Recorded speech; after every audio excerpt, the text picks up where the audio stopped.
বন্ধুরা, এই technology and take বিটির পক্ষ থেকে সবাইকে জানাই আন্তরিক সালাম ও শুভেচ্ছা। আমরা ধারাবাহিকভাবে আজকে এক নতুন ভিডিও নিয়ে তোমাদের মাঝে আমরা আসছি। তা চলো বন্ধুরা, শুরু করা যাক। আজকে আমরা ষষ্ঠ শ্রেণীর তথ্য ও যোগাযোগ প্রযুক্তি পাঠ্য বইয়ের প্রথম অধ্যায় নিয়ে আলোচনা করব। তা চলো বন্ধুরা, শুরু করা যাক। সূচিপত্রে প্রথম অধ্যায় তথ্য ও যোগাযোগ প্রযুক্তির পরিচিতি। তথ্য ও যোগাযোগ প্রযুক্তির পরিচিতি। তা চলো বন্ধুরা, প্রথম অধ্যায়ে আমাদের কি আছে? প্রথম অধ্যায় তথ্য ও যোগাযোগ প্রযুক্তির পরিচিতি।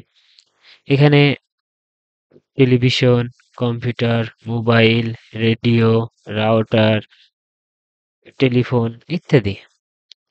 তা এই অধ্যায় থেকে আমরা কি কি শিখবো না শিখবো, চলো বন্ধুরা শুরু করা যাক। তথ্য ও যোগাযোগ প্রযুক্তির ধারণা। তথ্য যোগাযোগ শব্দ দুটি আমাদের খুবই পরিচিত, আর প্রযুক্তির অনেক উদাহরণ আমাদের চারপাশে ছড়িয়ে আছে। আমরা যখন তথ্য যোগাযোগ প্রযুক্তির কথাটা বলি, তখন আমরা কিন্তু একটি বিশেষ একটা বিষয় বোঝাই। সেই বিষয়টি বোঝার জন্য প্রথমে কয়েকটি ঘটনার কথা কল্পনা করা যাক। এখানে একটি ঘটনা দেওয়া আছে, যে উম, ঘটনাটা তোমরা পড়ে নিবা। ঘটনা 2, তারপর ঘটনা 4, ঘটনা 5।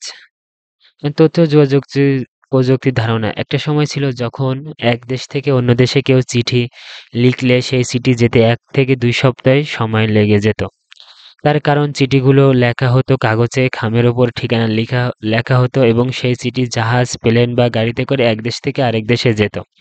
তারপর সেগুলো আলাদা করা হতো। সবশেষে কোনো না কোনো মানুষ খামের ওপর সেই ঠিকানা দেখে বাড়িতে বাড়িতে পৌঁছে দিত। এখনো সেরকম চিঠি লেখা হয়। আপনজনের হাতে লেখা একটি চিঠির জন্য এখনো সবাই অপেক্ষা করে থাকে। কিন্তু কাজের কথা বিনিময় করার জন্য এখন নতুন অনেক পদ্ধতি বের হয়েছে। সেগুলো ব্যবহার করে চোখের পলকে মানুষ এক দেশ থেকে আরেক দেশে চিঠি পাঠাতে পারে। শুধু কি চিঠি, চিঠির সাথে ছবি, কথা, ভিডিও সবকিছু পাঠানো সম্ভব। বলতে পারো পুরো পৃথিবীটা একেবারে হাতের মুঠোয় চলে এসেছে। একটা গ্রামে যেরকম একজন মানুষ আরেকজনের সাথে যখন খুশি যোগাযোগ করতে পারে, ঠিক সেরকম পৃথিবীটা যেমন একটা গ্রাম সবার সাথে যোগাযোগ করতে পারে। সেটা বোঝানোর জন্য গ্লোবাল ভিলেজ বা বৈশ্বিক গ্রাম নামে নতুন শব্দ পর্যন্ত আবিষ্কার হয়েছে। বাস্তবে পাশাপাশি না থাকলেও কার্যরত এখন আমরা সবাই পাশাপাশি। এর সবই সম্ভব হচ্ছে তথ্য ও যোগাযোগ প্রযুক্তির কল্যাণে।